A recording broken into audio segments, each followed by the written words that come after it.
Olá, boa tarde! Sejam muito bem-vindos ao BMC Stock. Eu sou Isabela Takaki, eu e Hanna Beltrão estaremos juntas nas próximas horas com as principais informações do mercado financeiro no meio do dia. Então confira os destaques desta sexta-feira.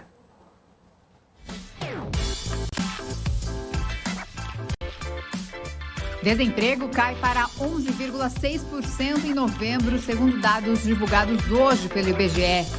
Núcleo do PCI dos Estados Unidos avança 0,5% em dezembro em relação ao mês anterior. Controladores da Braskem, Novonor e Petrobras decidem adiar a oferta de ações da Braskem. Essas e outras notícias a partir de agora no BMC Stock. 12 horas e 33 minutos pelo horário de Brasília. Eu começo o estoque então com meu boa tarde para Hanna Beltrão. Boa tarde para você, Hanna. Oi, Isa, muito boa tarde para você, boa tarde a todos que estão nos acompanhando. Sextamos e a gente então segue sextando, trazendo muita informação do mercado financeiro, informações que acabam impactando, é claro, os seus investimentos. E hoje a gente vai conversar bastante com o nosso convidado, que é o Lucas Brigato. Ele é head de câmbio da Etmos Investimentos.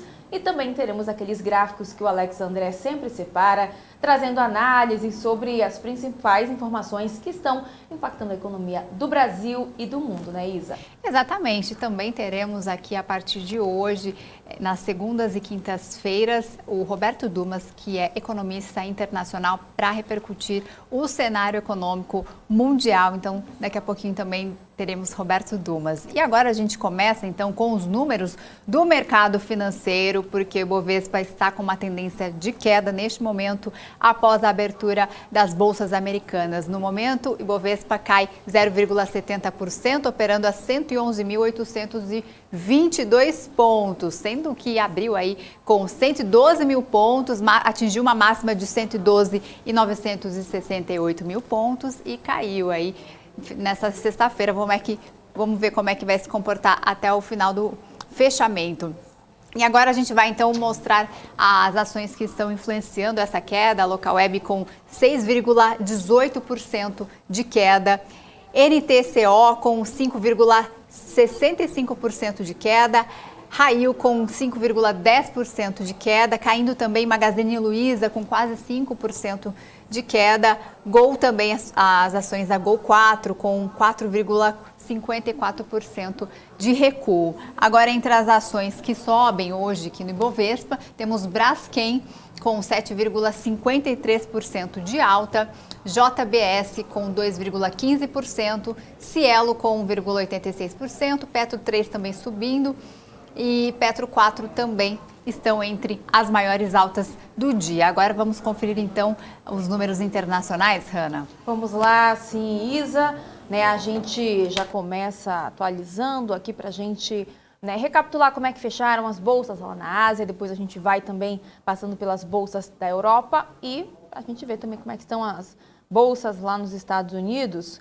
Deixa eu começar então aqui por Hang Seng, fechou numa queda de 1,8%, Xangai recuou também 0,97% e Nikkei, cadê Nikkei? Nikkei lá no Japão fechou em alta de 2,09%. Quando a gente vem aqui, a gente vem aqui dar uma olhada nas bolsas aqui na Europa, DAX na Alemanha opera agora numa queda de 1,92%, FTSE no Reino Unido, 1,53% de recuo. CAC na França cai 1,67% e o índice Eurostoxx recua também 86%. Já em relação às bolsas lá nos Estados Unidos, Dow Jones agora cai 0,68%, S&P 500 0,21% e Nasdaq está igualzinho, aí recuando 0,23% agora. Já em relação ao dólar, o dólar agora está subindo 0,09%, está aí na casa dos R$ 5,40. E o barril do petróleo Brent, agora sobe 1,44%, cotado a $89 o barril. E o WTI também sobe um pouquinho mais, 1,58%, e é comercializado a $88 o barril. Esses são os números aí das bolsas lá fora. A gente, é claro, volta a qualquer momento trazendo mais informações sobre como é que está o mercado lá fora.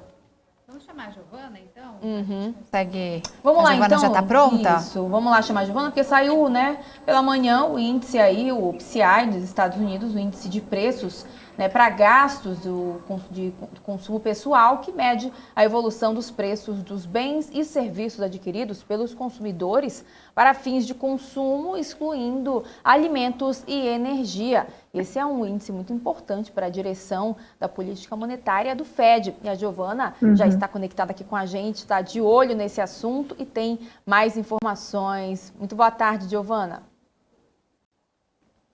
Boa tarde, Hanna, e a todos que nos assistem. Realmente, o núcleo do PCE dos Estados Unidos avançou aí 0,5 ponto percentual em dezembro em relação ao mês anterior, e já em comparação com o ano anterior, o núcleo do índice de preços das despesas de consumo pessoal avançou 4,9% em dezembro, conforme os dados divulgados agora no final da manhã pelo Bureau of Economic Analysis. E claro, ele é um dos balizadores para os passos do Fed. Hanna, Isa. E, Giovana, mudando um pouco de assunto, o ministro das Relações Exteriores da Rússia, Sergei Lavrov, afirmou hoje que não busca um conflito armado. Como que essas declarações repercutiram por aí? O ministro das Relações Exteriores, como você falou, ele já iniciou dizendo, abre aspas, não queremos guerra. Isso foi bastante forte. Essas palavras de Sergei Lavrov. Ele afirmou agora, há pouco, no finalzinho da manhã, também sobre esse conflito armado que está disposto a engajar com a própria segurança dos Estados Unidos para entrar em um consenso. A Rússia acumulou dezenas de milhares de tropas próximos à fronteira com a Ucrânia, enquanto pressiona por demandas como a não inclusão da Ucrânia na OTAN, a Organização do Tratado do Atlântico Norte. Enquanto isso, essa tensão aumenta entre Rússia e Ucrânia sob a ameaça de uma invasão, e claro, isso mexe muito com os mercados. Todos os países estão de olho nessa movimentação que deve acontecer, deve ter algumas novidades nos próximos dias, no final de semana, nas próximas horas, inclusive, com vocês. Tá certo, a gente vai continuar repercutindo esse conflito daqui a pouquinho. Giovana Locatelli, então, com as notícias direto dos Estados Unidos. Obrigada pelas informações, Giovana. Um bom dia para você. Uma ótima sexta-feira e um ótimo final de semana. A gente se vê na segunda. Tá bom, Isa, vamos aproveitar então, vamos fazer aquele giro completinho do mercado para a gente ver como é que estão os setores que estão subindo, os que estão caindo. A gente sabe que os nossos telespectadores gostam bastante. Daqui a pouquinho a gente até dá um boa tarde aqui para o pessoal que está falante aqui no nosso chat, é assim que a gente gosta. Vamos lá então, que já está aí na tela o mapa do calor, né? A gente consegue, deixa eu só mudar aqui, né? Que a gente consegue ver então que o Ibovespa está, né, numa queda nesse momento aí, recuando 0,56%. Está na casa dos 111.985 pontos, né? Está encostando nos 112 mil. Foi o que ele abriu hoje, inclusive. Ele abriu hoje nos 112.610 pontos. Ele chegou numa máxima, encostou nos 113 mil pontos. E aí ele está, então, trabalhando para chegar novamente nesses 112 mil pontos aí nesse finalzinho de semana, no último pregão, né, desta semana. Nem posso falar ainda do mês, porque temos ainda a segunda-feira. Bom, já em relação aqui, né, nos papéis que estão subindo, os que estão caindo, a gente vê, né, que o nosso mapa de calor do Profit Pro da Nelogic, a gente vê que a nossa ala vermelhinha do mapa está mais preenchida, né? A gente vê que, né, a bolsa acaba repercutindo aí em relação a essas companhias. Deixa eu começar então falando de Localweb, que é a maior queda aí até esse momento. Localweb agora que recua 5,64%. Na sequência vem Natura caindo 5,09%, Raia Drogasil 4,80% de queda também. As aéreas aparecem por aqui coladinhas, assim como o CVC, né, empresas aí do setor de viagens e turismo. Começando aqui então falando de Gol, que cai 4,54%, Azul 4,24% e CVC também está aí recuando mais de 4%. Locamérica vem logo em seguida, caindo 3,29%. Tem também setor de varejo, os bancos digitais, mais uma vez aparecendo aqui nas maiores quedas. O Banco Inter, com ticker BID11, está recuando agora 3,19%. Banco Pan cai 2,78% agora também. E Banco BTG Pactual cai agora 2,04%, na verdade.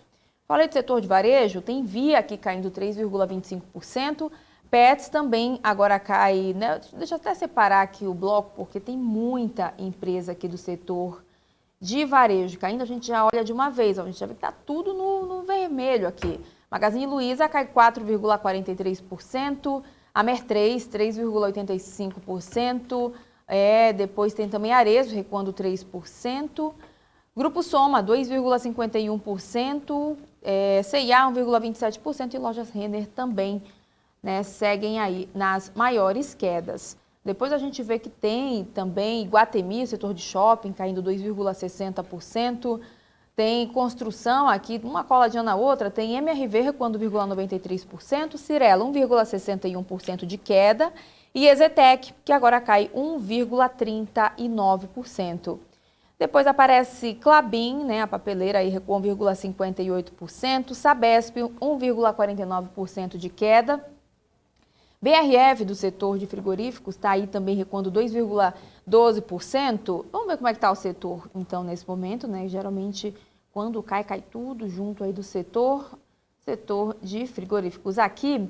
Então, ó, olha só, BRF recua 2,12%, Minerva 1,05%, JBS e Marfrig seguem subindo, né? JBS alta em mais de 2% e Marfrig sobe 0,58%. Né? Sempre tem aí, inclusive, nosso grande telespectador Helder, que sempre pede para a gente olhar BRF. E é isso, né, Isa? Daqui a pouquinho a gente volta, então, trazendo mais números do mercado completinhos.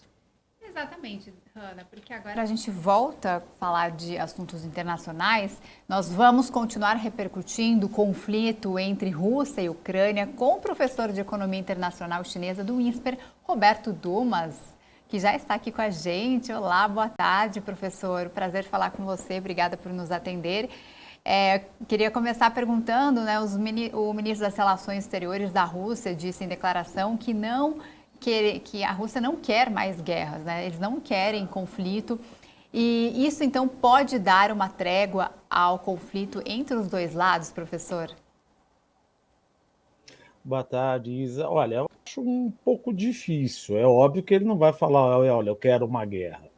Mas veja, você não desloca 100 mil soldados na fronteira da Bielorrússia e depois com a Rússia, próxima da Ucrânia, lá que faz a parte, dizendo que não quer guerra. O que ele está pedindo para os Estados Unidos, até a resposta do Biden, aqui não vê uma avaliação se está certo ou não, o que ele quer é que, quando ocorreu a queda do Muro de Berlim, o combinado com Mikhail Gorbachev foi que a OTAN não se expandiria, foi combinado, não se expandiria para o leste, mas você acabou anexando mais de 13 ex-repúblicas soviéticas, Letônia, Lituânia, Estônia, depois veio a República Tcheca, formaram a República Tcheca, Croácia, etc., Polônia, Hungria, e o que ele está falando é o seguinte, gente, a única coisa que eu quero é que vocês não peguem a Ucrânia e que ela não entre na OTAN, na Organização do Tratado Atlântico Norte. O que é a OTAN? A OTAN é aquela coisa, bateu em mim, bateu em todo mundo.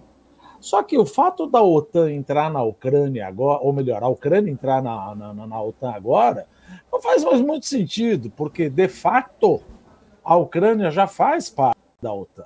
Por quê? Porque nessa guerra, tanto a Lituânia, quanto a Espanha, quanto os Estados Unidos já estão mandando armamento, equipamento e alguns homens, tanques, etc., para ajudar a Ucrânia. Então já está entrando. O que ele quer simplesmente é que todos esses países que faziam parte do Pacto de Varsóvia parem de ter equipamentos militares liderados pela OTAN e que nenhum país mais entre na OTAN, inclusive a Ucrânia. A resposta dos Estados Unidos é o seguinte, ele falou, olha, não, eu não posso garantir isso, esses países são soberanos, eles que decidem. Só que ter ou não ter a guerra, como diz aí o pessoal, né, o negócio está esquentando. O negócio está esquentando e a gente sempre fala, bom, e daí? Que isso pode afetar nós, brasileiros, da economia? O impacto no preço dos ativos acaba batendo, né, Isa? Perfeito. Professor, mais uma vez, boa tarde para você. Essas declarações do ministro podem impactar diretamente nos preços do petróleo, assim, de maneira imediata? Veja, eu acho que o petróleo, o gás natural, são, que nem você colocou, os mais impactáveis. Por quê? Se a gente começar a pensar, a União Europeia consome 1/3 de todo o gás natural produzido pela Rússia, principalmente a Alemanha, que recebe o gás vindo da Ucrânia, construindo um novo gasoduto Nord Stream 2 que ultrapassa, não passa pela Ucrânia. E se por acaso ocorrer alguma coisa, é óbvio que o Vladimir Putin vai usar o fato de você estar no meio do inverno europeu. Vai fechar a torneira do gás natural, por isso que você já viu que o gás natural subiu 15%, 16%. E o petróleo também continua subindo. E aí vem a pergunta, como é que isso bate no Brasil? Bom, no Brasil a gente já sabe que o preço do petróleo sobe, pelo PPI vai bater no preço da Petrobras, que nós vamos ter um novo reajuste aqui, se isso acontecer. Se não tiver nenhuma intervenção do governo na Petrobras, vai ter um novo reajuste de petróleo se o petróleo subir. O gás natural, como é que ele acaba batendo? Veja, você precisa de gás natural para fazer o fertilizante chamado nitrogenado. E não só isso, além dos nitrogenados, que é o fertilizante que você usa, ficar mais caro, porque o gás natural fica mais caro, o maior exportador, os 3 maiores exportadores de fertilizantes do mundo para nós brasileiros, quem são? Rússia, Bielorrússia, China e, falando do quarto, tem o Canadá. Ou seja, eles entram em greve, então o preço, principalmente do cloreto de potássio nitrogenado, sobe. Sobe, o que acontece com o preço dos alimentos? Sobe também. Então você pode chegar a ter inflação de alimentos no Brasil. Parou por aí o impacto, porque muita gente a gente sempre fala, olha, mas o que me interessa saber o que está acontecendo na Rússia? Me interessa saber o que está acontecendo no Brasil. Veja, interessa sim, porque o que pode estar acontecendo na Bielorrússia, na Ucrânia e na Rússia vai ao Brasil. Por outro lado, por exemplo, 800, 900, vamos arredondar aqui, $1 bilhão, que é o que a gente exporta para a Rússia do agronegócio. Carne de frango, soja, café moído, torrado, café não moído, etc. Tal. Os Estados Unidos falaram, se por acaso essa guerra ocorrer, eles vão tirar a Rússia do sistema SWIFT. O que é o SWIFT? Society Worldwide Interbank Financial Telecommunication. É como se fosse um Gmail do Global Banking. Você não vai poder mais fazer transação bancária, você não vai poder mais pagar os produtos, porque você é cortado da opção do dólar. Aí fica aquela pergunta, como é que eu vou receber a carne que eu exportei? Como é que eu vou receber o café que eu exportei? É claro que para o Brasil, balança comercial, isso não é tão grave. Agora, para a empresa individual, veja, se eu exportei $1 bilhão, como é que eu vou receber agora se, como aconteceu no Irã, em 2014, se eu não me engano, cortaram o Irã do sistema do SWIFT. Então você fica fora dos pagamentos. Como é que eu vou receber o que eu estou exportando? Então você tem um impacto, e isso impacta no preço dos ativos, impacta no preço das ações. Você está vendo, a Bovespa está subindo, porque em uma parte lá uns 2, 3 dias atrás, você está vendo que a Petrobras acaba subindo, então você tem impacto no preço dos ativos, e isso impacta também no nosso plano de negócio. É importante que nós, brasileiros, que trabalhamos com toda essa cadeia que eu comentei, leve em consideração que pode acontecer o pior e a nossa vida fica um pouco mais difícil nesses pontos. Aí você pode falar, não, mas eu não tenho nada a ver com... tem sim, porque eu consumo petróleo. Tem sim, porque eu consumo alimentos. E se o fertilizante subir, eu vou ter mais inflação de alimentos. Se eu tiver mais inflação de alimentos, olha só como é o nexo de causalidade. Tome mais taxa de juros que prejudica a minha atividade econômica aqui no Brasil, né? O que a gente está falando dessa commodity, né, petróleo, a Hannah vai dar uma olhadinha para ver como estão os preços neste momento, principalmente o Brent, né? Vamos dar uma olhada aqui, né? A gente falou até aqui no comecinho do estoque que já estavam subindo, seguem subindo aqui. O Brent agora sobe 1,32%. e está aí na casa dos 89 dólares o barril, quase virando aí para 90 dólares. E o WTI também sobe agora a 1,43%, está agora a 87 dólares um barril também, né, Isa? Exatamente. Como o professor explicou, né? O que isso influencia? O conflito Rússia e Ucrânia influencia aqui no Brasil? O professor conseguiu explicar muito bem. Só para encerrar aqui uma última pergunta, né, em relação a essa coletiva de imprensa que o ministro Sergei Lavrov fez pela manhã, ele ainda foi questionado pelos jornalistas sobre as possíveis sanções que os Estados Unidos dariam à Rússia, né? E se essas aplicações iriam romper aí os laços diplomático entre Estados Unidos e Rússia, né? Talvez essas declarações que ele deu, né, em relação a que não quer guerra, seria por conta dessas sanções que os Estados Unidos poderiam ampliar aí à Rússia? Veja, quando você entrou em guerra, é óbvio que você não vai ter mais relação diplomática. Todo mundo chama os embaixadores. Mas acontece que também precisa ver como o Biden vai responder, porque o Biden, ele fraquejou, pelo menos é o que os analistas acabam falando, porque ele falou, depende do tipo de invasão. Como assim depende do tipo de invasão? Invasão é invasão. Se invadir com tudo, eu dou uma sanção. Se invadir pela metade, não. Invasão é invasão. Isso deu mais força para o Putin. Agora, essas sanções, se implementadas, que nem, por exemplo, de cortar o SWIFT, etc., é óbvio que vão ser respondidas também com sanções à altura, que é o que nós comentamos. Então, eu fecho um pouco a torneira do gás natural, quero ver como é que a Europa vai viver com 1/3 sem o meu gás natural. Mas você vai perder dinheiro. Eu consigo perder dinheiro por 2, 3, 4, 5 semanas, ou até mesmo 2 meses. Então, é uma coisa que você não precisa, né?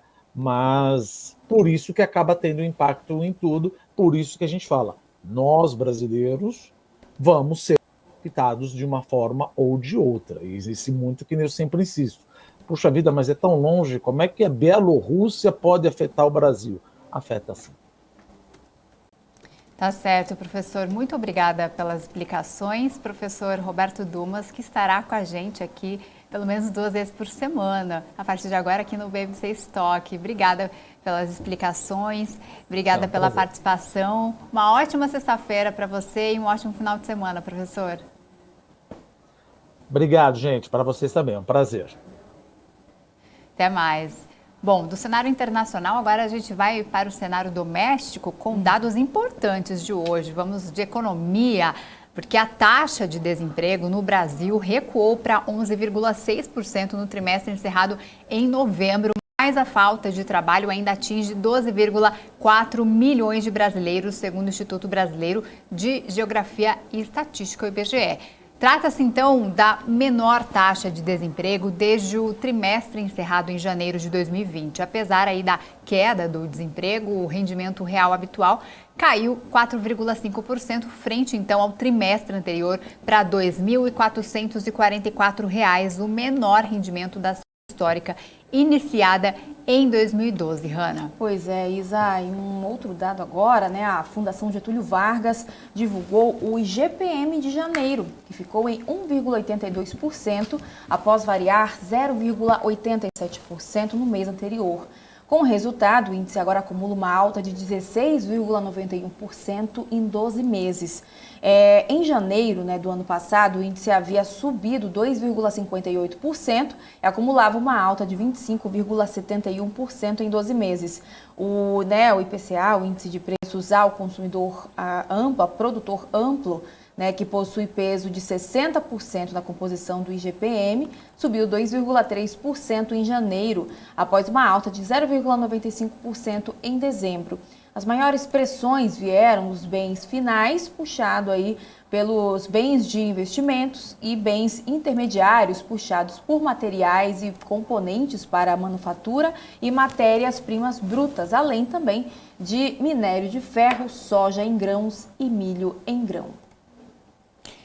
Bom, agora a gente vai chamar então o nosso entrevistado do dia desta sexta-feira, o Lucas, nosso segundo entrevistado, né, o Lucas Brigato, head de câmbio da Etmos Investimentos. Muito obrigada pela participação, Lucas. Uma boa tarde para você. Oi, boa tarde. Prazer estar com Eu quero começar vocês. falando de câmbio aí. Pelo convite. Pois não. Obrigada, Lucas. Como eu estava falando, né, queria falar sobre o impacto da política monetária americana sobre o câmbio, como a alta de juros por lá deve impactar aí a relação do real frente ao dólar. Quais as variáveis que devem influenciar a cotação da moeda americana no médio prazo?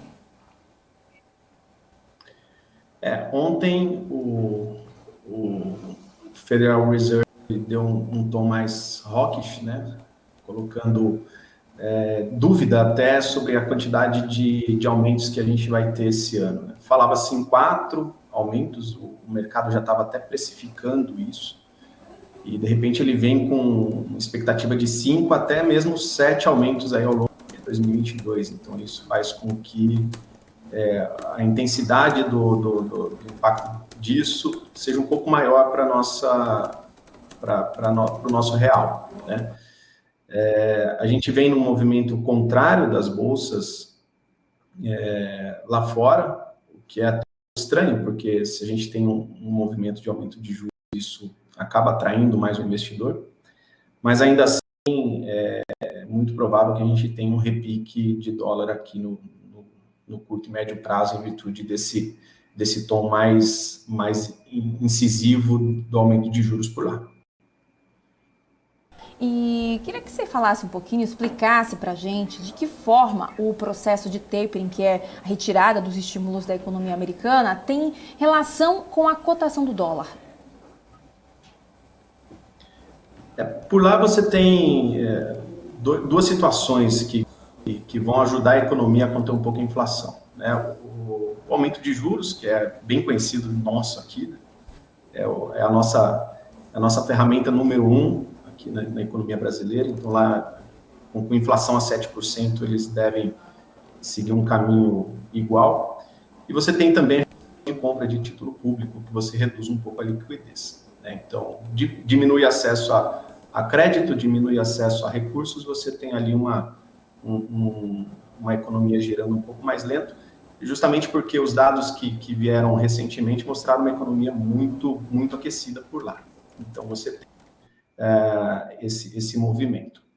E, obviamente, tendo um aumento de juros por lá, e considerando até um cenário com outros fatores de preocupação, né? A tensão no leste europeu, a própria questão fiscal aqui no Brasil, faz com que, obviamente, você tenha ali um apreço por caminhos mais seguros. Então, a renda fixa americana acaba ficando um pouquinho mais atraente, e aí você tem uma saída de dólares natural da economia brasileira, consequentemente, aí um aumento do preço da moeda. Agora, a intensidade disso é um pouco difícil a gente prever ainda, porque um outro caminho que pode seguir é justamente a parte de commodities, que aí no Brasil acaba sendo bem atrativo, né? Os preços eles continuam renovando máximas. O Brasil, conhecidamente, aí um país de commodity. Então, acho que é o único fator ali que pode segurar um pouco essa escapada de dólares, seja a atratividade do mercado de commodities por aqui. E, Lucas, só para reforçar que o pessoal que está nos acompanhando no chat, vocês podem já fazer perguntas aqui para o Lucas, né? A gente está na nossa entrevista, mas podem escrever que daqui a pouquinho a gente vai ler todas essas perguntas para o Lucas responder. Então, continuando aqui, Lucas, eu queria saber de que forma essa oscilação, então, afeta os investimentos dolarizados como DBRs e ETFs. A gente vem tomando uma posição relativamente neutra com relação a dólar, né?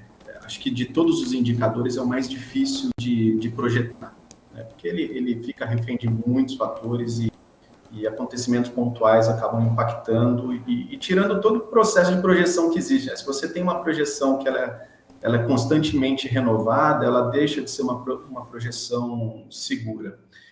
Então, a gente vem adotando uma neutralidade com relação ao dólar. Os investimentos internacionais, a gente vem dando mais ênfase aos investimentos redeados e trabalhando com o dólar de maneira segregada, justamente porque a gente dá a oportunidade do investidor a sair de uma posição em dólar, afetar posições que ele considera mais atrativas ali no médio prazo. Então, o ETF para nós, né, o BDR, a gente tem, de certa forma, evitado, né? Recentemente, a gente até realizou algumas posições. Em geral, a gente vem diminuindo posição fora, justamente para conter um pouco essa volatilidade que a gente deve ter aí ao longo dos próximos meses. Então, é uma situação que a gente vem trabalhando de forma um pouco mais defensiva e optado por trabalhar com dólar mais no curto prazo.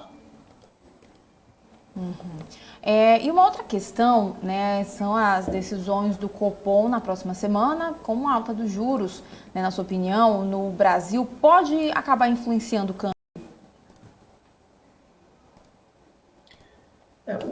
O juros está subindo aqui até tem um comportamento diferente, né? A gente vê a ponta longa e a ponta curta mais elevada e um vale no meio do caminho, né? Fazendo um movimento de U nas curvas de juros, né? A ponta curta é mais em virtude de Selic mesmo, e a ponta longa fica mais por questão de risco fiscal.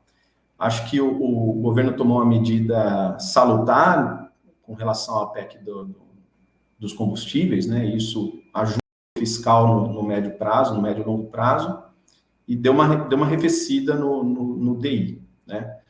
Agora, o aumento de juros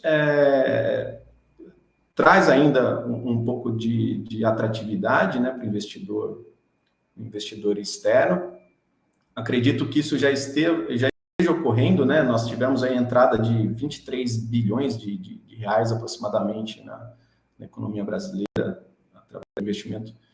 Então, acredito que isso possa ser um fator ali de atenuação no movimento de correção do dólar que a gente acredita que deva ter para os próximos meses. Lucas, vou aproveitar aqui para responder, se você puder, fica à vontade. A gente fala aqui sempre que você sentir vontade de responder essa pergunta. O Vinícius C.P. Santos pergunta: quando os Estados Unidos começarem a elevar as taxas dos juros, provavelmente o dólar deverá se valorizar frente ao real. Acredita que o dólar vai subir e vai se manter acima daquela faixa dos 5,60? É possível. Eu acho que depende, para a manutenção desse patamar de dólar, depende de como o impacto de aumento de juros vai segurar o ímpeto da inflação nos Estados Unidos, né? O professor aí na entrevista anterior comentou um pouco sobre o gás na Europa, né? Um aumento aí de quase 5%.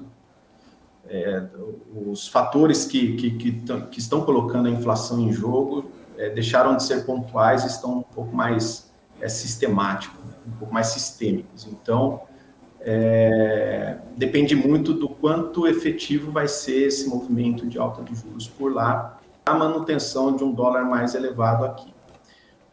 Considerando que seja um movimento curto, como a gente vem fazendo aqui no Brasil, né, com altas ali sempre na casa de 1,5%, 1,75%, essas altas mais elevadas nos juros por lá, trazer um movimento mais curto de correção, tá?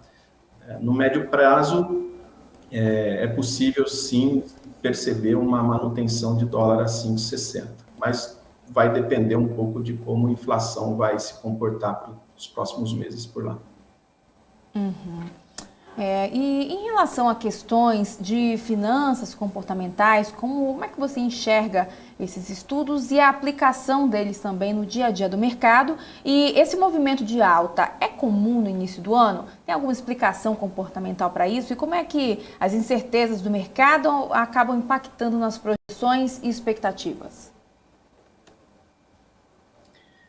É um tema interessante. A gente vivencia isso no dia a dia com os clientes, né? Então, as pessoas que se encorajam no movimento de alta de bolsa, elas se mostram na realidade quando ocorre um movimento de correção assim, né? E é engraçado porque a gente percebe com uma certa clareza essa questão comportamental de realizar um lucro muito pequeno, né, de ter deixado passar um movimento de alta e poder ter realizado um lucro melhor no passado, né, espera devolver todo o lucro que se teve ali no primeiro semestre de 2021 para começar a pensar em sair agora de bolsa, né, sendo que deveria se fazer o contrário e entrar em bolsa agora. Então, isso é bem característico de um comportamento ali primeiro de aversão a risco, né? Então, a pessoa prefere realizar um lucro pequeno ao invés de pensar em estratégias de mais longo prazo. Ela olha para o curto prazo e faz um movimento que não é, assim, pela cartilha não seria o ideal a se fazer num momento como esse. Enquanto a gente vê os investidores internos trazendo recursos para a Bolsa, né? Então, a gente tenta, de certa forma, ser um ponto racional na tomada de decisão do cliente, né? Na tomada de decisão do investidor, para evitar, obviamente, correr riscos desnecessários, mas seguir um roteiro, uma cartilha que seja mais vitoriosa, né? Então, a gente vem atuando não só como assessor mesmo, mas um pouquinho como psicólogo nessas horas. E Lucas, temos mais uma pergunta aqui do nosso chat, Nicolas Trader.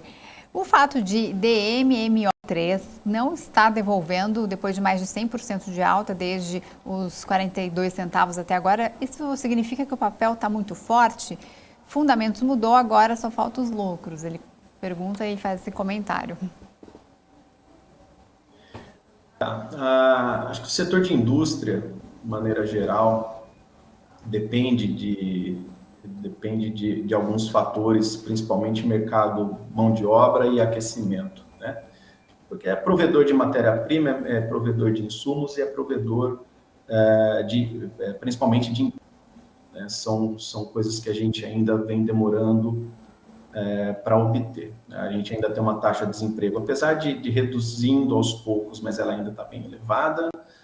O PIB praticamente inexistente esse ano. Então, o setor de indústria ele ainda está um pouco de lado. Assim como, se a gente olhar a WEG, por exemplo, é um caso similar. Então, a gente viu uma empresa super valorizada no pós-pandemia e hoje ela vem reduzindo aí um pouco o seu nível de preço, tá? Eu acho que são boas oportunidades para médio prazo, são setores que são mais resilientes, né? A parte de indústria, a parte de commodity, ela fica menos exposta à parte de juros. Então, eu entendo que seja ali um bom papel para se ficar de olho ali nas próximas semanas. Pois é, queria que você falasse agora, né, em relação ao que o investidor deve ficar de olho aqui no Brasil, os setores, né, para tentar fugir também da volatilidade do mercado. Bom, acho que, primeiro de tudo, a Bolsa, de maneira geral, ela está com um bom desconto em termos de valuation, né? Acho que os múltiplos estão ali bem abaixo da média. E isso, por si só, deixa uma boa quantidade de papéis ali bem atrativos, né? Eu acho que olhar para a parte fundamental, olhar para a parte fundamentalista hoje, eu acho que seria o melhor caminho, tá? E apostar em setores que são mais defensivos, né? Então, a gente vê o setor de commodities, as estatais e o agronegócio como boas opções, porque são naturalmente ali posições que ficam mais resilientes a grandes oscilações. O setor bancário, né, obviamente, com o aumento de juros, isso deve impactar um pouco, impacta bem, na verdade, no ganho dos bancos. E sair, obviamente, de setores que são mais sensíveis à alta de juros, né? Varejo, que a gente percebe que está bem descontado e eu não vejo muito sinal de recuperação no curto prazo, né? E construção civil, enfim, aumento de preço de material de construção também deve segurar um pouco esses papéis ali no médio prazo. Lucas, existe toda uma ideia de que a alta dos juros impacta as empresas de tecnologia americanas, né? Inclusive, a gente tem visto a baixa desses ativos nas bolsas, mas depois os resultados surpreendentes, principalmente da Apple, né? Da Microsoft também teve resultado bom, e a Intel. A gente pode, então, considerar que as grandes empresas de tech não são afetadas da mesma forma? Como que é o impacto da inflação para essas empresas mais maduras? Foi surpreendente o resultado da Apple, mas eles conseguiram driblar, de certa forma, a falta de insumos, né? E as vendas, elas continuaram acontecendo sem necessidade ali de escoamento de demanda, enfim. Não houve o gargalo que era previsto para o setor. Acho que isso foi o grande fator que trouxe o resultado da Apple bem acima do previsto. Em geral, né, empresas de tecnologia, elas são bem alavancadas, elas dependem muito de um cenário mais estável de juros. E eu acredito que elas não passem ilesas, tá? Apesar de um resultado super positivo de Apple, foi um ponto da curva. A gente percebe Nasdaq ainda num patamar ali um pouco negativo, tá? Então, não se iludam, tá? Com resultados, né, como foi o da Apple. Eu acho que foi uma exceção frente ao universo de empresas de tecnologia que estão expostas a essa volatilidade de juros por lá. Devem sentir, sim, tá? E outro assunto, né, a gente tem visto bastante o aumento do capital, né, gringo na Bolsa Brasileira. O que motiva, na sua opinião, essa forte entrada de capital estrangeiro por aqui? E é um movimento também que deve durar, ou ainda não tem como traçar essa perspectiva por causa, né, da instabilidade que a gente deve continuar vendo pela frente? Como eu tinha pontuado, né, a entrada de capital estrangeiro mostra que a Bolsa Brasileira ela está atrativa, né? Eu acredito que, à medida que o cenário fiscal vai dando sinais ali de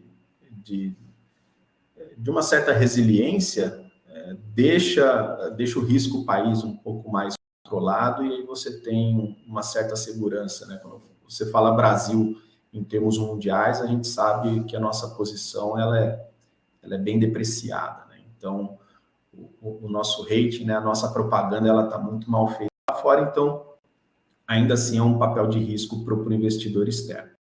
Mas, dada a atratividade ao desconto da Bolsa, isso tem feito com que capital externo entrasse de forma bastante volumosa, né? Lógico que a gente fica ainda refém dessa questão de juros nos Estados Unidos, o quanto isso pode impactar a nossa Bolsa, se vai ser um investimento de curto prazo, e à medida que se intensificar as altas por lá, esse recurso sai, ou se a atratividade do mercado de commodities consegue segurar boa parte disso para nós aqui, né? Para nossa bolsa aqui. Eu sinceramente considero que a gente tenha um movimento pontual de alta de dólar, na manutenção ali nos patamares entre 5,55, 5,60, mas que não fique muito além disso, justamente pelo desconto que a gente tem aqui nos nossos papéis.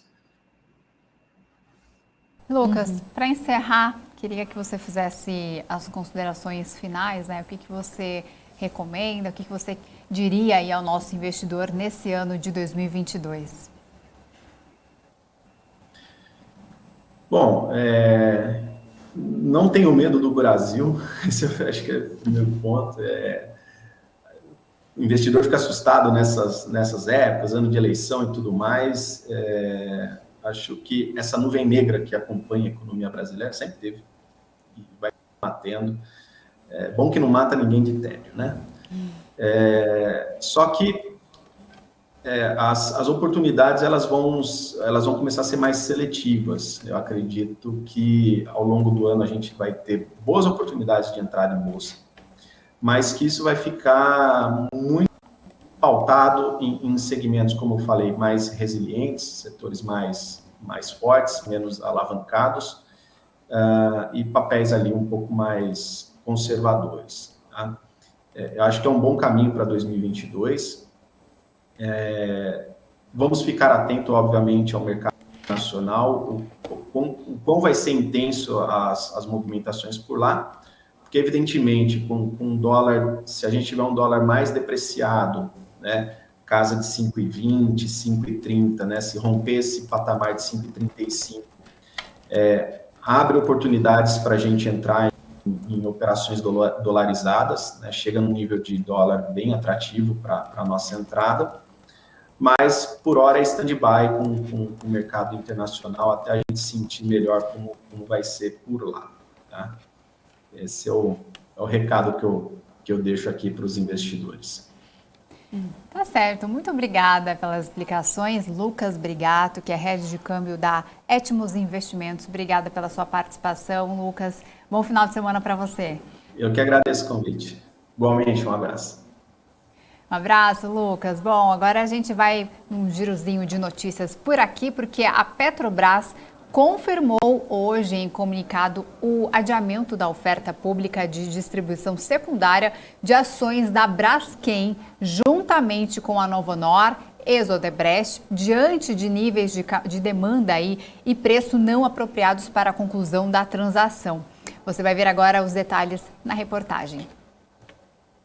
A petroleira reiterou no comunicado que permanece em vigor o compromisso de ambas as empresas realizarem a venda de suas respectivas participações societárias na Braskem, além de estabelecer diretrizes com o objetivo de migração da Braskem para o novo mercado. Segundo a Reuters, a precificação foi adiada porque os credores da Novonor consideraram o preço oferecido pelos investidores muito baixo. A mudança de planos acontece após pedidos dos investidores que indicaram um desconto de mais de 15% sobre o preço de tela do papel. Quando a Braskem anunciou a oferta secundária, um processo que daria início à transformação da petroquímica em uma corporation, as ações eram negociadas a R$ 52,02. De lá para cá, os papéis da Braskem já caíram cerca de 11,9%.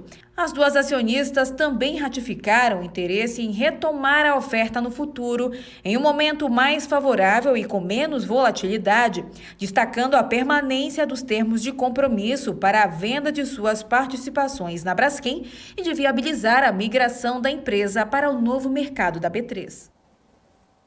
Bom, e a gente aproveita então para dar uma olhada no gráfico para a gente ver como é que está agora Petri 3 e Petri 4, né, os ativos da Petrobras. A gente já começa então vendo o Petri 3, que está agora recuando 0,49%, com o papel aí na casa dos R$ 36,82.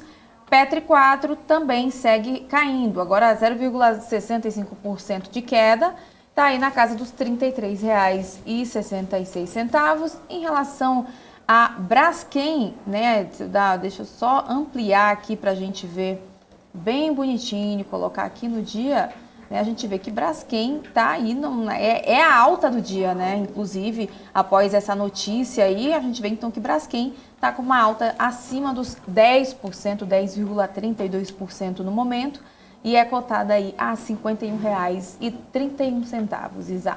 Já que você falou de Petrobras, acabou de sair aqui uma notícia que a Petrobras registrou recorde de vendas e produção de diesel S10 em 2021, né? Eles informaram então nessa sexta-feira que o ano passado a companhia vendeu 25,8 bilhões de litros de combustível, que representa uma alta aí de 34,7% na comparação com o ano anterior. A petrolífera também produziu volumes históricos desse diesel em 2021, atingindo aí 21 bilhões de litros, com uma alta de 10% em relação a 2020. Então, dados que saíram agora há pouco aí da Petrobras. E vamos aproveitar e dar um oizinho, a gente ainda não falou um boa tarde pro pessoal aqui, para os nossos internautas do estoque. Boa tarde, Felipe Dias, boa tarde, Maurício Henriques, Hanna, é você. Eu aqui já pedindo pergunta, inclusive pedindo like. A gente tem agora 383 pessoas assistindo e temos apenas 77 likes nesse nosso novo link. Então, pessoal, senta o dedo aí no like. Tem que dar like de novo. Nossa programação, exatamente. Lá tem que chegar, como o Daniel fala, tem que chegar likeando aqui e compartilhando a nossa programação, né, Isa? Exatamente. Antes de chamar o Alex, que já está se posicionando aqui no nosso estúdio, vamos falar de uma notícia que tem movimentado aí o mercado financeiro. Nesta sexta-feira, um conselheiro da Agência Nacional de Telecomunicações, da Anatel, pediu vista sobre o pedido de compra da Oi Móvel pelas empresas TIM, Vivo e Claro hoje. Com isso, o julgamento, então, na Anatel foi adiado. A gente estava esperando aí mais cedo o julgamento que ia acontecer às 10h30 da manhã, não aconteceu, então foi adiado. As ações da companhia, que subiu aí em torno de 4% no começo das negociações, desabaram após essa notícia. Lembrando que a Oi se encontra atualmente diante dos últimos obstáculos à venda aí de seu negócio de telefonia celular para suas rivais. Em um leilão realizado no fim de 2020, Claro, TIM e Vivo arremataram a Oi Móvel por 16,5 bilhões de reais. O negócio, entretanto, precisa aí da aprovação pelos órgãos reguladores. E além da Anatel, a venda também precisa do aval do CAD, o órgão de defesa da concorrência, que tem até fevereiro para se manifestar sobre este caso. A conclusão da venda, tanto da unidade móvel como da participação na divisão de fibra ótica, é tida como fundamental aí nesse processo de recuperação judicial da Oi, que se arrasta aí desde 2016 e agora teve esse pedido de vista, e a gente vai continuar acompanhando as repercussões deste caso aí do julgamento da venda da Oi. E falando nisso, então, a Hanna vai dar uma olhada para ver como estão as ações que começaram subindo, agora está caindo. Vamos ver como está. Neste atualizar. Momento, 13 horas e 25 minutos. Até separei aqui para a gente conseguir dar uma olhada. O IBR3, agora deixa eu só mudar, na verdade, aqui o período para um dia. Agora sim, a gente vê que o IBR3 está aí recuando 6,93%, acabou de atualizar. E está aí, né, sendo comercializado a 94 centavos o ativo. O IBR4 cai 4,35% a R$ 1,57 o papel. A TIM está aí também, né, a única que está subindo, na verdade, nesse momento, 0,62% de alta, com as ações sendo negociadas, então, a R$ 12,88. E a gente vê, então, que Telefônica aparece por aqui, né, subindo também 0,84%, votada a R$ 49,11, Isa. Bom, o Alex então já está pronto. Eu vou chamá-lo então aqui na minha tela para fazer análise dos gráficos. Olá, boa tarde, Alex. O que temos para hoje? Boa tarde, Isabela. Boa tarde, Hanna. Boa tarde a todos que nos acompanham aqui no BMC Stock de hoje. Os gráficos, a gente vai começar a falar um pouquinho sobre os Estados Unidos. Eu acho que é um ponto muito interessante no momento que a gente está vendo uma alta de juros, né? Está repercutindo ao longo do mês de janeiro, trazendo fluxo aqui para a Bolsa no Brasil, né? Então vamos ampliar aqui a nossa tela para a gente falar dos gráficos. A gente vai começar a falar das small caps americanas, né? Russell 2000, né? A gente tem uma leitura que o mercado, né, das small caps americanas entraram no cenário de baixa, né? Por quê? O cenário técnico, né, quando as ações, né, quando o índice cai ali em torno de 20%, é o que está acontecendo, né? Então a gente conseguiu observar de 2021 ali, principalmente ali a partir do segundo semestre, né, para frente, como aconteceu ali na Bolsa Brasileira, né, o índice Small Cap americano caindo mais de 20% até o momento, tá? Então a gente observa aqui desde 2017, nessa tela aqui da Bloomberg, né, em relação ao tamanho de drawdown, né, de diversos períodos. Entre 2018, né, 2020, né, ou seja, o período da crise do Covid, chegou a cair 40%, agora estamos ali praticamente na metade da última queda, né, ou seja, caindo próximos de 20%, entrando no bear market, quando a gente fala aqui de Russell 2000, as ações small cap americanas, tá? O que explica, de certa forma, esse tipo de movimento, né, em relação ali ao aumento de juros nos Estados Unidos e as ações com menor liquidez, ou seja, que tem ali a menor visibilidade, a menor cobertura por parte ali, tanto do sell side quanto do buy side, isso vai perdendo atratividade, né, e tem um movimento chamado flight to quality, ou seja, as ações vão para, o fluxo, né, vai para as ações de maior qualidade, né, e também ações ligadas ali, principalmente à relação de commodities, né, principalmente petróleo. Ontem a gente falou também as pequenas, as juniors, né, nos Estados Unidos, né, em relação às petrolíferas por lá, também vem surfando muito bem ao longo desse ano de 2022. Aqui no Brasil também não é diferente como outros países emergentes, tá? Então, a gente fala do índice como um todo, mas alguns setores vêm despontando positivamente, tá? Bom, aí eu estava falando de petróleo, né? Esse gráfico é muito interessante, inclusive o Marco falou inclusive no pre-market, né? Esse gráfico aqui é do Goldman Sachs, né? Que pega aqui os dados da FactSet, né? Junto aqui a gente tem aqui uma perspectiva, uma relação bem bacana, uma correlação positiva do setor de energia, né? Ou seja, a gente pega aqui o total return desde 2015 com o Brent, né? Ou seja, a perspectiva, né, nos próximos 3 anos do preço do barril Brent, né? Ou seja, referência aqui para Petrobras, PetroRio, 3R, né, PetroRecôncavo, Enalta e todas as companhias do setor, né? E qual que é a perspectiva do Goldman Sachs, né, que é essa linha listrada aqui? Que daqui a 3 anos, né, em 2024, o petróleo fique na casa de $90, né? E qual que é a perspectiva para 2023, né, para o ano que vem? Que fique na casa de 100, 105, né, dólares o barril. E para esse ano, né, em torno de 90 a 95 dólares. Chegou a bater $90, né, recuou, mas ali a perspectiva é que fecha o ano ali próximo dos $95, tá? Essa é a perspectiva para o Goldman Sachs. Mas daqui a 3 anos, perspectiva estável, né, para $90, ou seja, um patamar muito acima. E se você observar, né, ou seja, o basket, né, o setor de energia, ele acompanha muito os movimentos do preço do barril do petróleo Brent, né, ou seja, tanto para cima quanto para baixo. Então tudo indica, né, que também as companhias do setor, né, pode se valorizar, né, não estou nem falando em relação, né, do bottom line da companhia em relação a aquisições, né, a incremento de produção, diluição de custo fixo, né, do lifting cost, falando somente em relação ao preço do petróleo. Isso impulsiona bastante, né, quando a gente olha aqui principalmente as juniors, né, e as majors nos Estados Unidos, tá? Então esse é um ponto muito interessante que também reflete aqui no Brasil, né? A gente tem visto isso, né? Para quem investe no setor já acompanha, e a gente pode sim acompanhar movimento de ganhos em relação à valorização do Brent nos próximos meses, tá? Então esse gráfico muito interessante do Goldman Sachs, tá? Que foi divulgado nessa semana. Bom, aí um ponto interessante, né, que a gente estava inclusive observando ontem, né, depois dos resultados da Apple, né, que superaram todas as linhas do resultado, né, de receita, o resultado foi extraordinário, mas um principal ponto, não só da Apple, mas de todas as companhias, né, dos Estados Unidos, principalmente dos Estados Unidos, que a primeira linha do resultado que os americanos olham é o EPS, né, é o Earnings Per Share, é o lucro por ação. Se o EPS vier acima, provavelmente essa ação vai ter ali uma resposta positiva, né, principalmente ali no aftermarket, né, no final do dia. Isso como foi a Apple, né, ou seja, você observou ali o EPS acima de $2, ou seja, acima do consenso do mercado.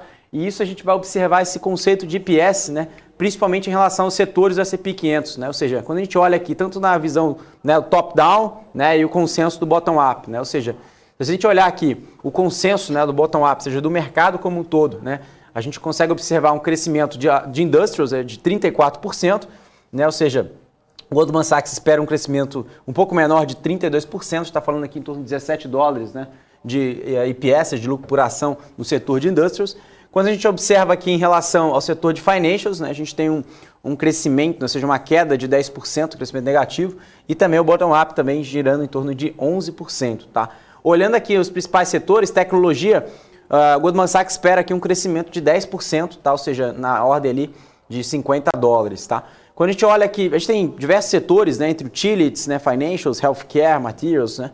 Mas olhando aqui o S&P 500 como um todo, o Goldman Sachs espera um crescimento de EPS, tá, para 2022, tá? A gente está falando do ano fechado, né, o ano de 2022, desde o primeiro até o quarto trimestre, de 8% de crescimento de lucros, né, que o S&P 500 tem na ordem ali de $226, né, por ação, tá? Quando a gente fala aqui de lucro, né, lucro por ação. E o consenso do mercado está girando em torno de 224, então bem em linha, né, um crescimento que muda é a composição dos setores, né? O Goldman Sachs espera que alguns setores devem se valorizar, né, mais do que os outros, né, e consequentemente nesse cenário, né, a gente consegue observar, por exemplo, o Goldman Sachs espera que os financials, né, cresça um pouco mais do que o consenso do mercado, ligeiramente. Em contrapartida, o consumo, né, discricionário aumente 1% acima do que o consenso do mercado. Tá? Então esse ponto vale a pena, é só um ajuste, né, de acordo com a expectativa, mas o mercado espera-se, né, ou seja, colocar na conta crescimento de 8% de lucro, né, na Bolsa Americana na parte de IPS, 226 dólares. Tá? Então acho que vale a pena anotar essa informação para depois a gente ir atualizando ao longo dos próximos programas por aqui.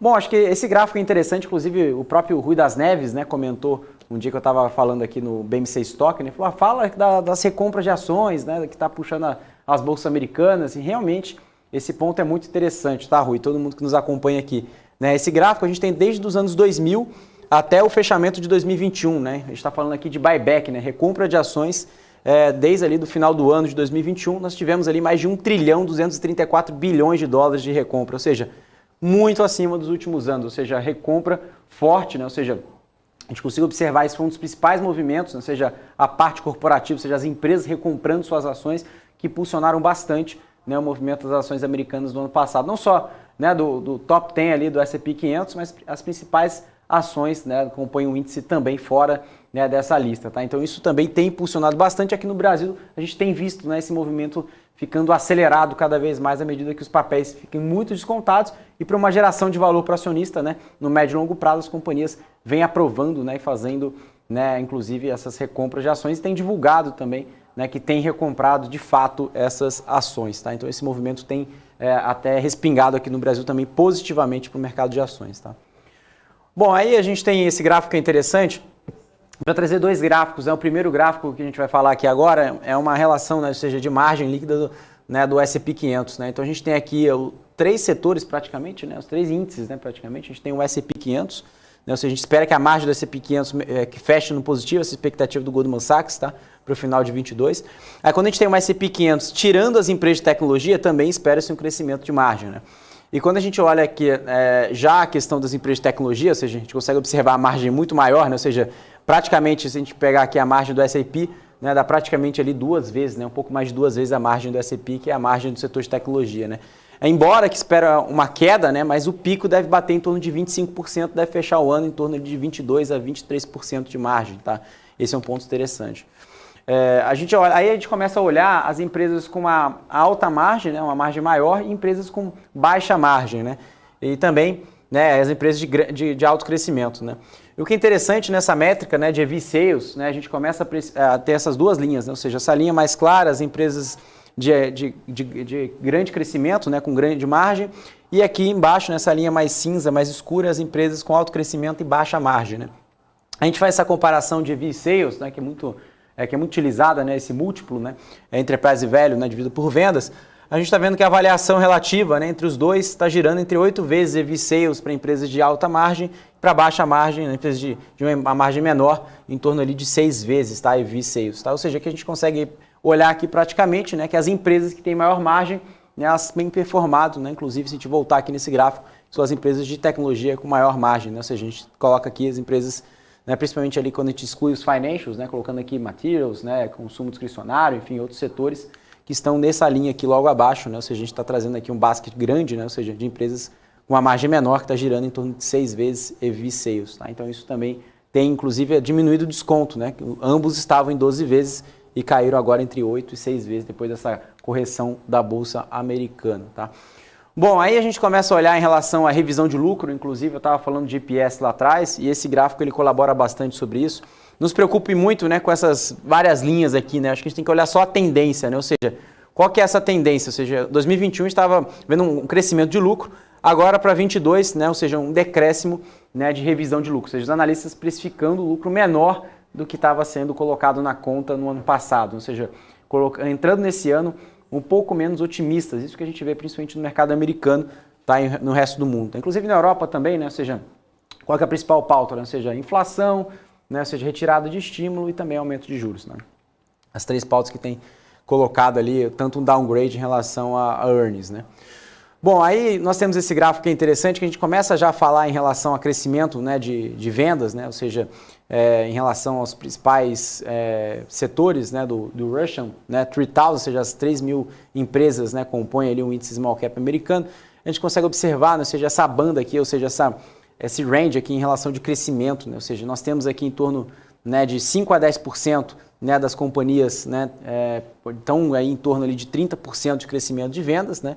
Entre elas, a gente consegue observar, né, que tecnologia, uma menor parte, né, a maior parte dos setores, né, são outros setores, sim, ligados à tecnologia, e healthcare está girando em torno ali de 5% desse bolo. Né.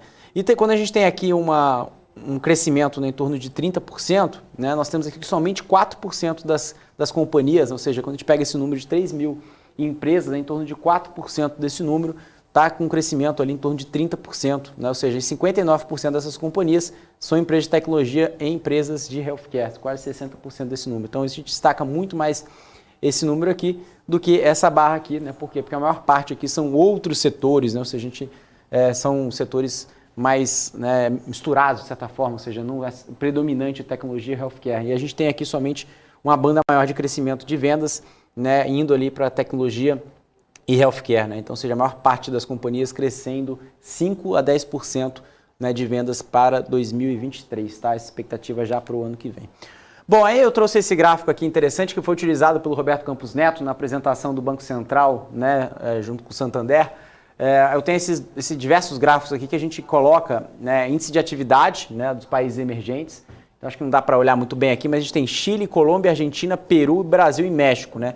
E a gente tem o Brasil aqui, né, praticamente andando de lado, né, no ano de 2021. Não teve nenhuma grande evolução, né, de atividade. Quais são os países que estão se destacando? Né? Chile, Colômbia e, incrivelmente, a Argentina. Né? A gente tem aqui um crescimento muito mais forte que o Brasil de índice de atividade. Quando a gente olha aqui o retail sales, né, ou seja, as vendas de varejo, o Brasil também anda de lado. Né? O Chile muito acima dos principais países.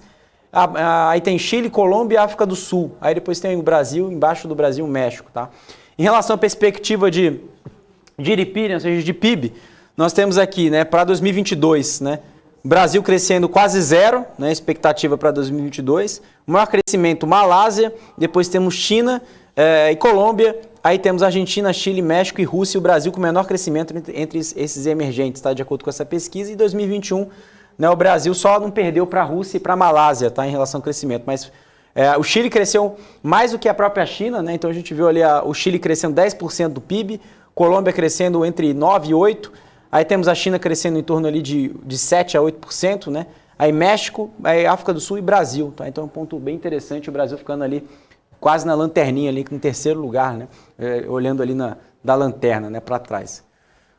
Bom, aí um ponto interessante que é até uma tese de petróleo, que é em relação a CAPEX, né, de projetos de oil, né, ou seja, a gente consegue observar que, olhando historicamente, né, desde os anos 2000, as companhias, né, do setor nunca investiram tão pouco, né, ou seja, em relação a CAPEX, a incremento, né, quando a gente fala aqui em relação a histórico, né, ou seja, a gente consegue observar esse CAPEX previsto para 2022 na ordem ali aproximadamente 30 bilhões de dólares, né, ou seja, muito, muito abaixo, né. E essa questão, quando a gente fala aqui de CAPEX de petróleo, né, por que isso pode ajudar o Brent, né, a se valorizar? Né? O principal ponto é uma leitura muito básica, né? Ou seja, se as empresas não estão investindo, ou seja, em IEP, né, de uma forma de exploração e produção, sonda, equipamento, ou seja, para aumentar a sua produção, inclusive foi uma discussão muito acalorada em relação ao PEP, né, nas últimas reuniões, né, se iria, né, ou seja, aumentar a produção ou não, ou seja, os países, né, do cartel, e foi discutido, né, inclusive nesse sentido, que eles iam manter a produção, né? E esse ponto em relação, né, esse baixo investimento de CAPEX, claro que tem uma retórica, tem um racional muito maior, mas falando de forma mais simples aqui para quem nos acompanha, né, um baixo, né, CAPEX promove ali, ou seja, uma relação, né, uma demanda maior e mantém-se a oferta, até mesmo a oferta-se dependendo, né, do cenário, até mesmo a gente está observando esse conflito entre Rússia e Ucrânia, isso pode limitar a oferta e a demanda crescer de uma forma muito forte e fazer os preços do petróleo subirem, como a gente está observando aí, inclusive já chegando próximo da casa de $90. Tá bom, Isabela? Hanna, esses são os principais gráficos de hoje para explicar para todo mundo que acompanha o mercado. Né? Tá certo, Alex.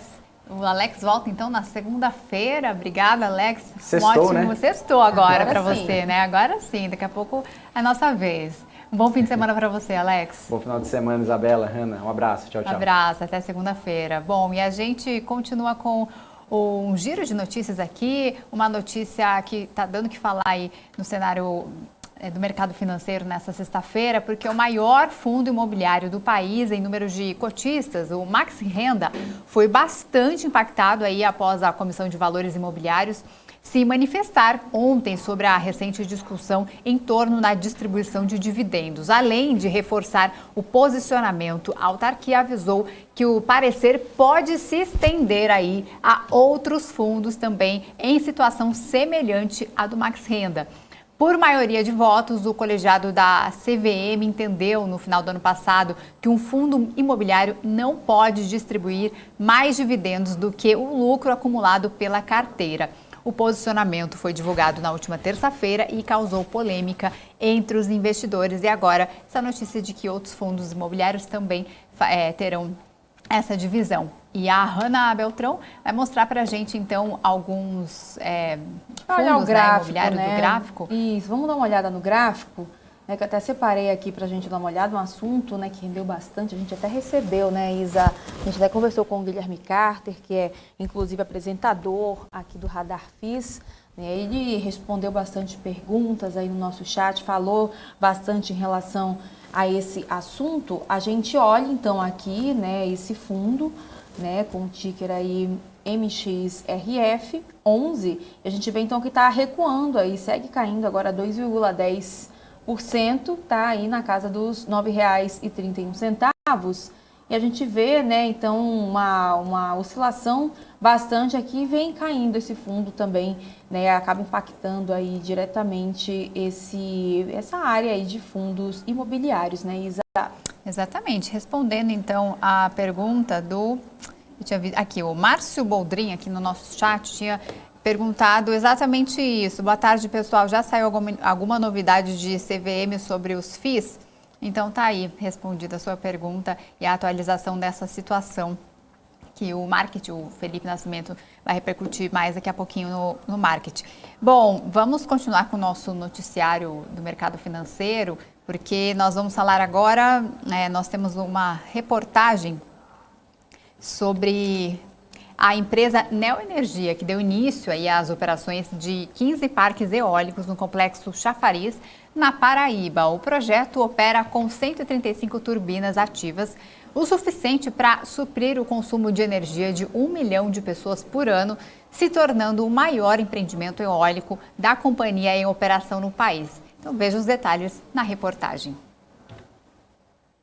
Uma das primeiras partes do parque já havia entrado em operação em julho do ano passado, com 17 meses de antecipação em relação ao início do contrato no ambiente de contratação regulada. Quando todas as turbinas estiverem em funcionamento, a potência instalada do empreendimento será de 471,2 megawatts.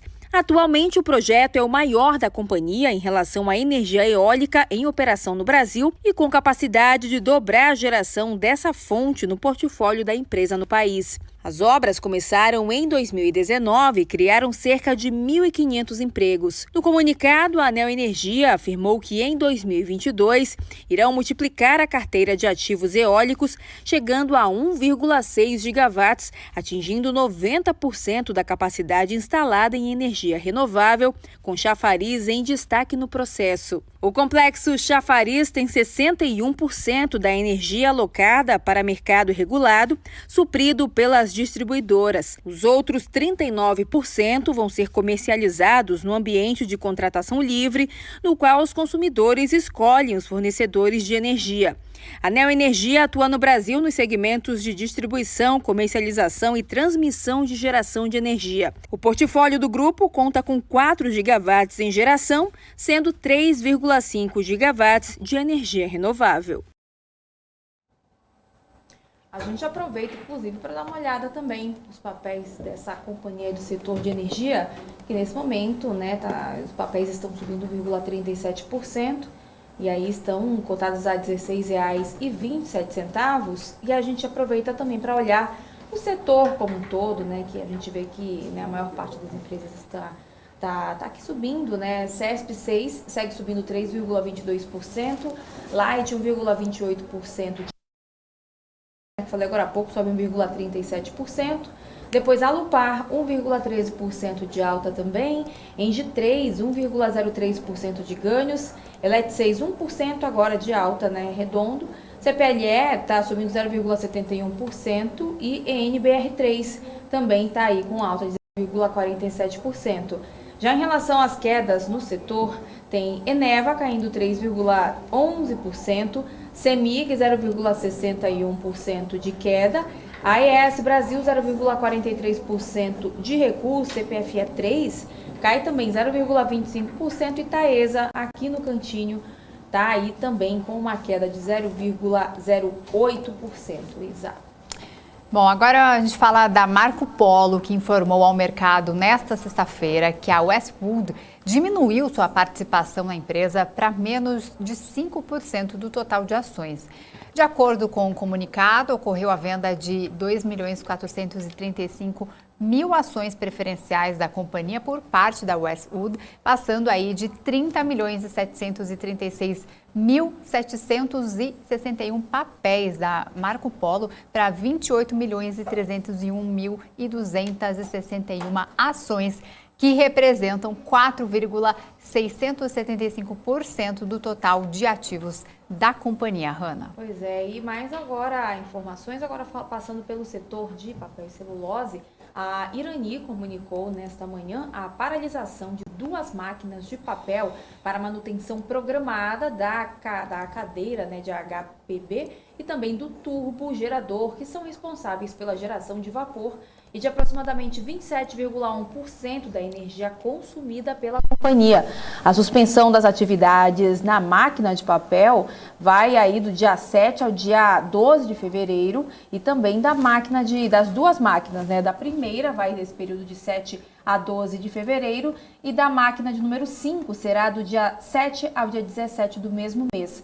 Segundo a empresa, a previsão de redução de produção em função dessas aí que vão ficar paradas é de 4.029 toneladas de papel para embalagens rígidas e 671 toneladas de papel para embalagens flexíveis, Isa. Vamos aproveitar então, dar uma olhadinha nesses papéis de celulose e papel nesse setor, Hanna, no mapa do calor? Aqui. Vamos sim, a gente já separa então o setor de papel e celulose, que eu acho que não tá aqui, achei as papeleiras, tá dando uma atualizada agora.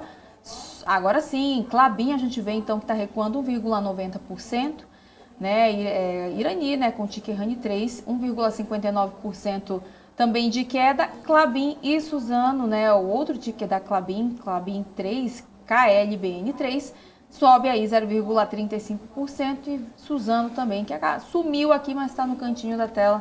A gente viu que Suzano também está com altas nesse momento, Isa.